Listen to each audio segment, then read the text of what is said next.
बिस्मिल्लाहिर्रहमानिर्रहीम। ये कहानी है एक ऐसे वाक़ये की जो सिर्फ़ एक जंग नहीं थी, बल्कि ईमान, सब्र, हिकमत अमली और अल्लाह पर यकीन का एक अजीम इम्तिहान था। ग़ज़वा खंदक, जिसे ग़ज़वा अहज़ाब भी कहा जाता है, इस्लामी तारीख़ का एक बहुत अहम मोड़ है। इस डॉक्यूमेंट्री के पहले हिस्से में हम उस बैकग्राउंड को समझेंगे जिसने इस जंग को जन्म दिया, और वो हालात जिनमें मुसलमानों को एक बहुत बड़े ख़तरे का सामना करना पड़ा। बैकग्राउंड: दुश्मनी की जड़। जब इस्लाम मदीना में मजबूत होने लगा तो मक्का के मुशरिकीन के लिए ये एक बड़ा खतरा बन गया। इससे पहले बद्र और उहुद की जंग हो चुकी थी। बद्र में मुसलमानों की जीत ने कुरैश को हिलाकर रख दिया था, जबकि उहुद में उन्हें कुछ हद तक बदला मिल गया था, लेकिन उनका गुस्सा और डर खत्म नहीं हुआ था। मक्का के लोग समझ चुके थे कि अगर इस्लाम को रोका न गया तो ये पूरे अरब में फैल जाएगा। इसीलिए उन्होंने एक बड़ी हिकमत अमली बनाई। अकेले लड़ने के बजाय अलग अलग कबीलों और यहूदी ग्रोहों को साथ मिलाकर एक बड़ा लश्कर तैयार किया जाए। यही इत्तेहाद अहज़ाब कहलाया, यानी कई ताकतों का एक साथ इकट्ठा होना।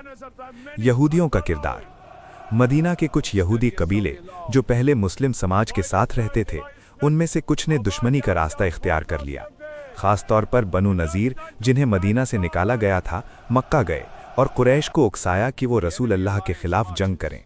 उन्होंने सिर्फ कुरैश को ही नहीं बल्कि दूसरे कबीलों जैसे गतफान को भी इस जंग के लिए तैयार किया।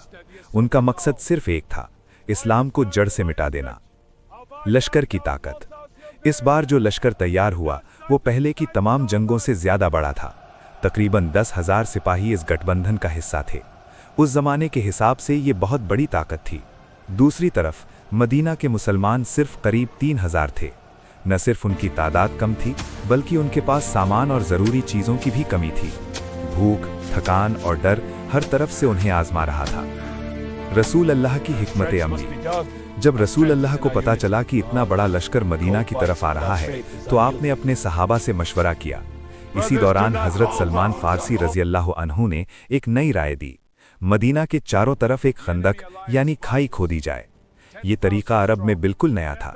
वहाँ के लोग इस तरह की डिफेंस स्ट्रैटेजी से वाकिफ नहीं थे। ये पारसी तरीका था जो सलमान फ़ारसी रज़ी अल्लाह अन्हु अपने वतन से लेकर आए थे। रसूल अल्लाह ने इस राय को तुरंत कबूल कर लिया। खंदक की खुदाई, सब्र का इम्तिहान।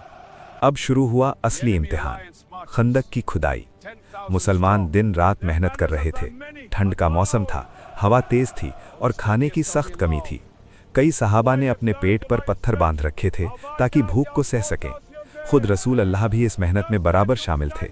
ये लीडरशिप की सबसे बड़ी मिसाल थी कि रहबर खुद मैदान में हो। एक रिवायत के मुताबिक 3 दिन तक रसूल अल्लाह ने कुछ ढंग का खाना नहीं खाया था। जब उनकी बेटी ने एक छोटा सा रोटी का टुकड़ा दिया तो वो 3 दिन बाद उनका पहला खाना था। मुनाफिकों का रवैया: जहां सच्चे मोमिन सब्र और मेहनत कर रहे थे, वहीं कुछ लोग, जिन्हें मुनाफिक कहा जाता है, बहाने बनाकर काम से बचने लगे।